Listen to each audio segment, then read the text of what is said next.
bismillaahi araxmaani araxiim kulanti wanaagsan daawadayaal ku soo dhowaada raadka dhacdooyinka barnaamijka waxaan ku eegi doonnaa maxaa iska beddelaya jirkaaga haddii uu kugu dhaco xanuunka koronafirus weliba adigoo qaatay talaalkii koowaad iyo labaad ku soo dhowaada mar kale iyo raadka dhacdooyinka.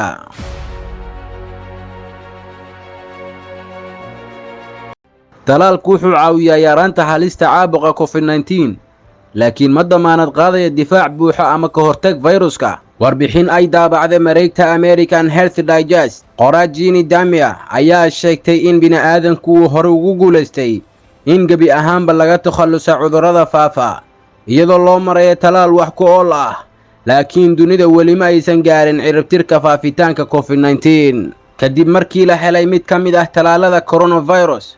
suurtagalnimada caabuqa ayaa weli jirta, laakiin astaamaha ayaa ka khafiifsanaan doona. agaasimaha xarumaha xakamaynta iyo ka hortagga cudurrada Dr. Rochelle Walensky ayaa xaqiijinaysa in 99.5% dhimashada covid-19 ilaa horaantii Luulyo ay ku dhacday dadka aanan qaadanin talaalka, laakiin 93% dadka la talaalay aysan u baahnayn in isbitaal la dhigo haddii uu cudurka haleelo ama uu ku dhaco. daraasad uu sameeyey barnaamijka Zawi Covid ayaa muujinaysa in kuwa la talaalay ay soo sheegeen astaamaha muddo gaaban, taasoo muujinaysa in kiisaskoodu ay aad u yaraayeen islamarkaana ay si dhaqso leh u bogsadeen.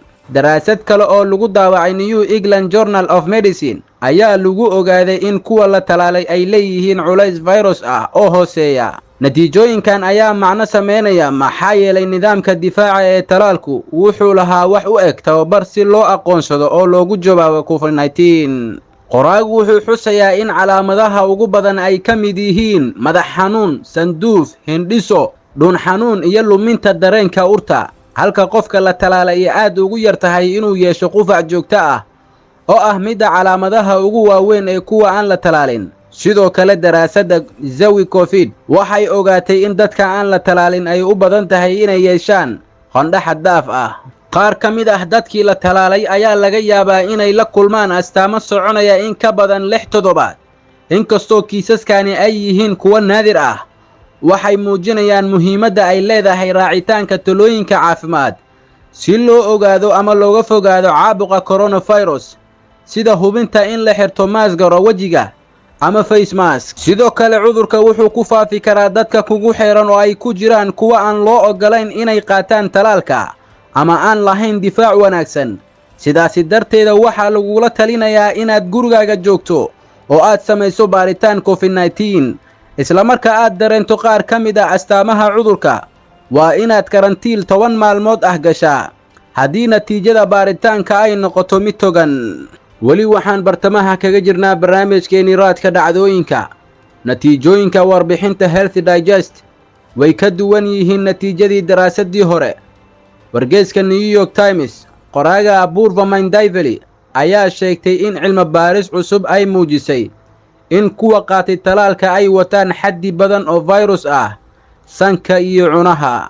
tani waxay ka soo horjeedaa wixii ay saynisyahanadu ku arkeen dadka qaata talaalka iyo kuwa uu ku dhacay noocyadii hore ee viruska, maadaama ay u muuqatay inaysan wax khatar ah u gelin xagga gudbinta caabuqa dadka kale. sidoo kale tani waxay ka dhigan tahay dadka qaatay talaalka koowaad iyo labaad ayaa laga yaabaa inay gudbiyaan caabuqa sida kuwa aan la talaalin sida ay u gudbiyaan oo kale, xitaa haddii aysan muujinin wax astaamo ah. sidaa awgeed qoraagu wuxuu tilmaamay dadka qaatay talaalka koowaad iyo labaad kuwaasoo la nool carruur yaryar, waalidiin waayeel ah iyo xubnaha qoyska oo leh habdhiska difaaca jirka oo daciif ah waxay u baahnaan doonaan inay taxadaraan, gaar ahaan bulshooyinka uu cudurka aadka ugu badan yahay.